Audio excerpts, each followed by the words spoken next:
We are back on Taking Care of Business on Koerner Radio, News Talk 1180, 1230 KGEO, and 1410 KERI. Our guest by phone, Dr. Thomas Sowell, who just wrote a great little publication called Trickle Down Theory and Tax Cuts for the Rich. Clay, you look like you had a question for him. Well, I don't really have a specific question. I'm just, you made a statement that trickle down is really, no one can attribute where that came from. The bottom line is, let's reduce taxes and increase revenues, I think, is what we're trying to get at. Well, that's basically the essence of what happens. That's right. In other words, see, the people who think in terms of trickle down seem to have an idea of a fixed amount of national income, and it's a question of how you divvy it up within this group and that group, this income level and that income level.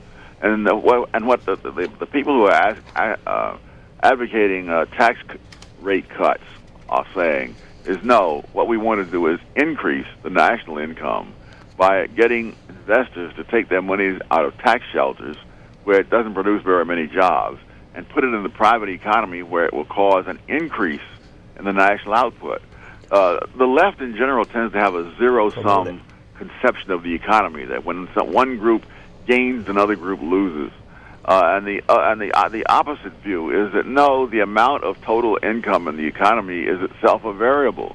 And if you reduce the tax rates in a situation where that will cause investors to stop hiding their money in tax shelters, you're going to get more income. John F. Kennedy would put it this way: a rising tide lifts all boats.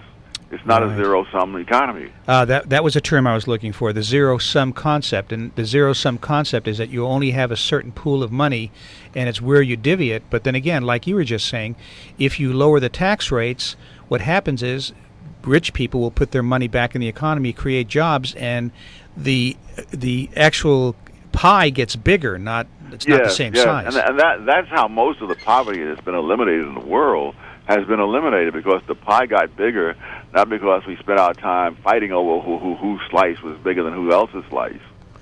So do you think that war is good for the economy? No. Some people seem to think so. Right. But no, I think what happened, for example, as regards the Great Depression, because the Great Depression did not really end until World War II. And what happened in World War II was not the expenditures, in my judgment. What happened was that FDR realized he now had to think in terms of how much total output the country could produce, and particularly military output, so that we don't lose the war. And so he starts replacing new dealers in his administration with people brought in from private business, in order that he can get the private businesses to start producing the planes and tanks, etc., that would win the war. And so that is what in my judgment, ended the Great Depression. Also, he was constantly, during the New Deal era, trying out one thing after another. In other words, he said it someplace, what we have to do is try something, and if it doesn't work, we'll try something else. And what he didn't realize is that what you're doing is creating uncertainty on the part of investors, and they're going to hold off when they otherwise would invest, because they don't know what the rules of the game are going to be. What happened in World War II was the government began having what are called cost-plus contracts. So they would say to a company, produce so many bombers, and we will give you X percent more than your cost, so that you'll have a profit on it. So we went from one extreme to the other, from total uncertainty to guaranteed profits. And I think that's what got us out of the Great Depression. And will continue to get us out of a Great Depression if we can reduce unemployment and increase taxes through the reduction of the tax rate. Yes. Yeah. Dr. Sowell, a lot of people are talking about, because we're not doing this, we're doing the opposite.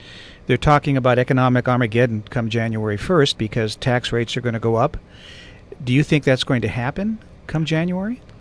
Oh, I never try to predict what politicians are going to do, especially after an election.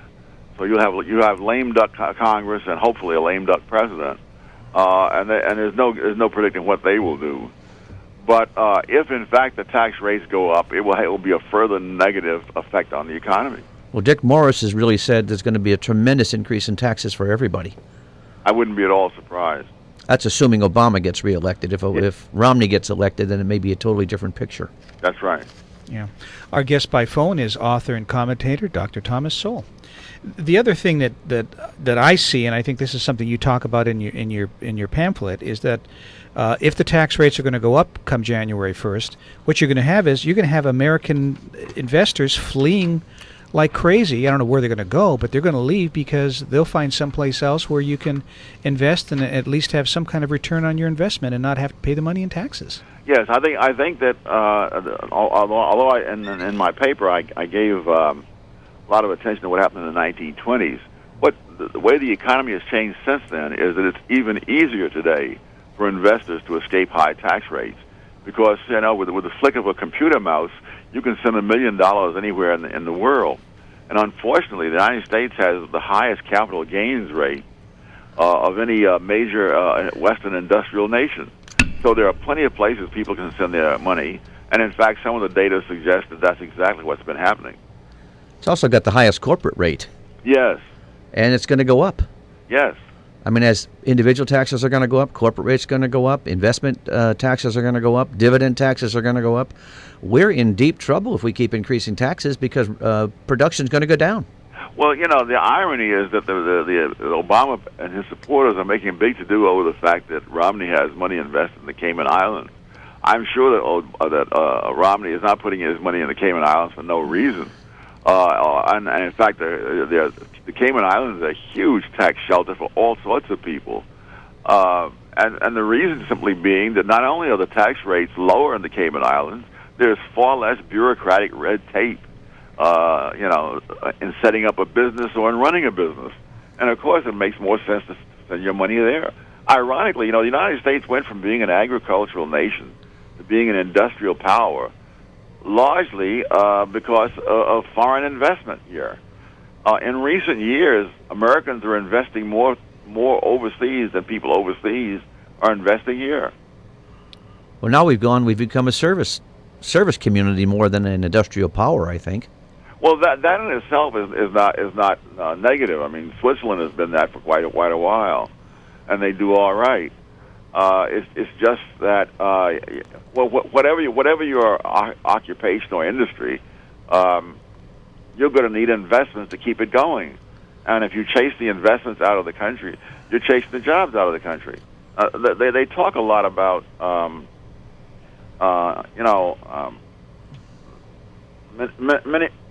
many of the people are talking about how we're losing jobs and so on.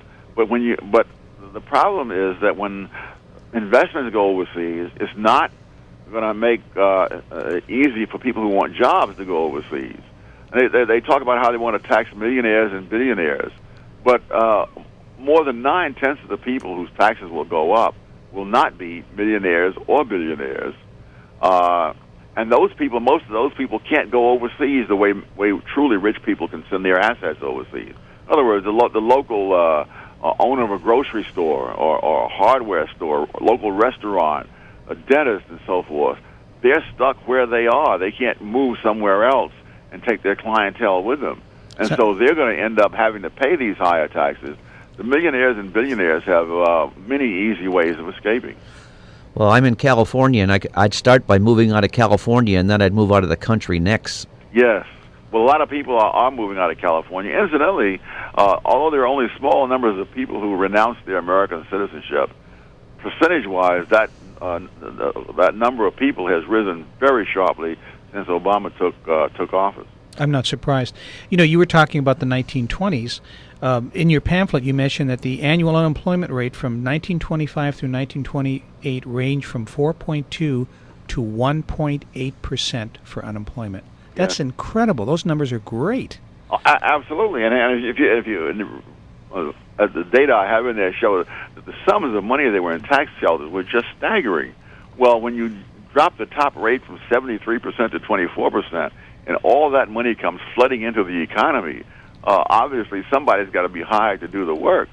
And so the unemployment rate just drops to records that we have not seen, I don't think, in the last 20 years. Mm-hmm.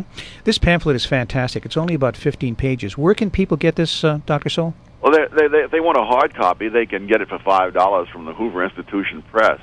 If they just want to read it, they can find it on my website, which is www.tsowell.com, and just click on tax cuts, and there's the pamphlet. Okay, and if they want to purchase it online, they can go to www.hooverpress.org. And again, it's well worth it. It really does explain trickle-down theory and tax cuts for the rich. No such thing as trickle-down. That's right. It's not a theory, but it does happen. Dr. Sowell, we would love to have you back after the election. Fine. Thank you very much. Okay. Thank you so much for the time. Thank you, Doctor. Bye-bye. Take care now. We'll be back in a moment on Taking Care of Business on Koerner Radio, News Talk 1180.